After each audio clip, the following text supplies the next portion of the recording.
என் அன்பு உள்ளங்களுக்கு வணக்கம்.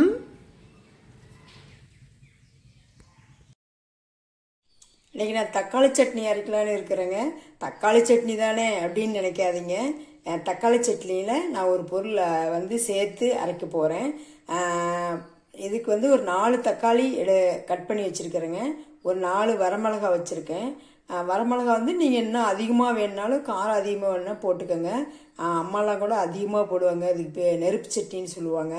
பூண்டு கொஞ்சம் ஒளிச்சு வச்சுருக்கேங்க. ஒரு 20 பல்லு பூண்டு, வெங்காயம் ஒரு கைப்பிடி அளவு ஒளிச்சு வச்சுருக்கிறேன். கறிவேப்பிலை பார்த்தீங்கன்னா 4 கொத்து வச்சுருக்கிறேன். இதில் என்ன ஒரு பொருள்னால் இந்த கறிவேப்பிலையை போட்டு தான் நம்ம அரைக்க போகிறோம். கறிவேப்பிலை தாளிக்கு மட்டும்தான் போடுவாங்க. நான் அதை கறிவேப்பிலையை போட்டே அரைக்க போகிறேங்க. அது எப்படி செய்யலான்னு பார்க்கலாம் வாங்க. எண்ணெய் காஞ்சிக்கிச்சுங்க. கூட வரமிளகாய் போட்டுக்கலாம்.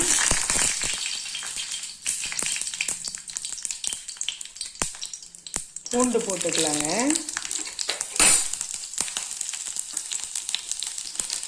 இதை நல்லா வதக்கிக்கலாம்.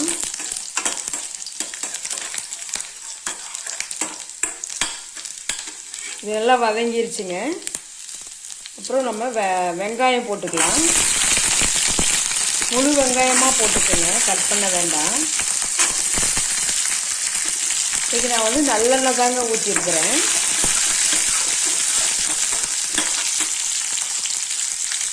வெங்காயம் வதங்கிடுச்சுங்க. இப்போ கறிவேப்பிலை போட்டுக்கலாங்க.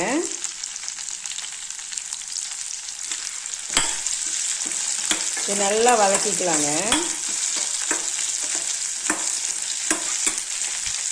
இதில் நம்ம கறிவேப்பிலை போட்டு செஞ்சோம்னா வச்சுக்கோங்க, நிறைய பேர்த்துக்கு முடி கொட்டுது, முடி எனக்கு வளரல, இந்த மாதிரியான ப்ராப்ளம்லாம் வராது. எந்த சட்னி அரைச்சாலும் நீங்கள் கறிவேப்பிலை ஒரு கொத்து அதிகமாகவே போட்டு அரைங்க.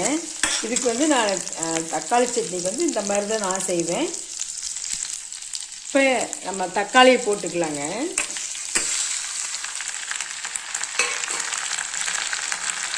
இது நல்லா வதக்கிக்கலாங்க. இது கூட கொஞ்சம் உப்பு போட்டுடலாம், அப்போ தான் டக்குன்னு சீக்கிரமாக வதக்கும்.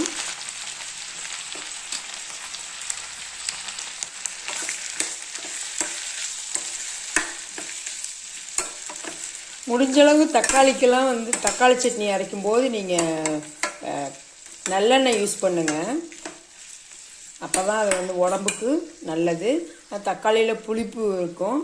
நீங்கள் நல்லெண்ணெய் யூஸ் பண்ணுறது ரொம்ப நல்லது. தக்காளி நல்லா வதங்கிடுச்சுங்க. அது ஒரு 10 நிமிஷம் ஆற விட்டுட்டு அதுக்கப்புறம் அரைச்சிக்கலாங்க.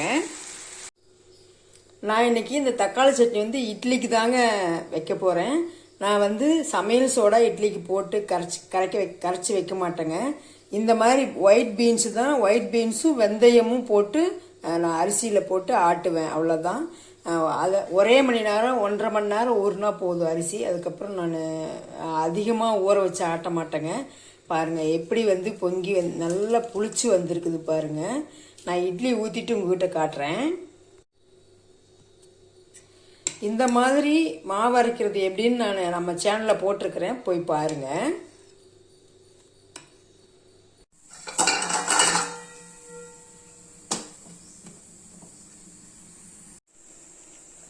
சட்னி அரைச்சாச்சுங்க.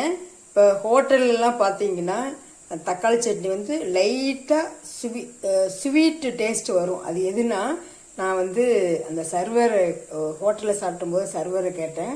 தக்காளி சட்னி ஒரு நாட்டு சர்க்கரை ஒரு 1/2 ஸ்பூன் சேர்த்துவோம். அதாவது தக்காளியோட அளவை பொறுத்து. இன்னும் நம்ம அதிகமாக அங்கே தக்காளி சட்னி செய்கிறாங்க இல்லைங்களா ஹோட்டல்லாம், அதுக்கு அவங்க ஒரு 1/4 கிலோ அந்த மாதிரி போடுவோம் அப்படின்னு சொன்னாங்க. நம்ம வீட்டில் செய்கிற இந்த சட்னிக்கு ஒரு 1/2 டீஸ்பூன் நாட்டு சர்க்கரை சேர்த்து கலந்து விட்டுக்கலாங்க. இதுக்கு ஒரு தாளிப்பு கொடுத்துடலாங்க. இதுக்கு கறிவேப்பிலை போட்டு தாளிக்க வேண்டாங்க. நம்ம ஆல்ரெடி போட்டு அரைச்சதுனால தேவை இருக்காது. இப்போ அடுத்து நம்ம இட்லி பார்க்கலாங்களா?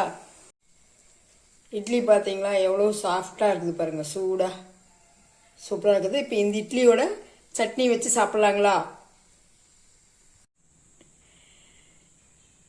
இட்லிக்கும் சட்னிக்கும் செம்ம காம்பினேஷன், சூப்பராக இருக்குதுங்க.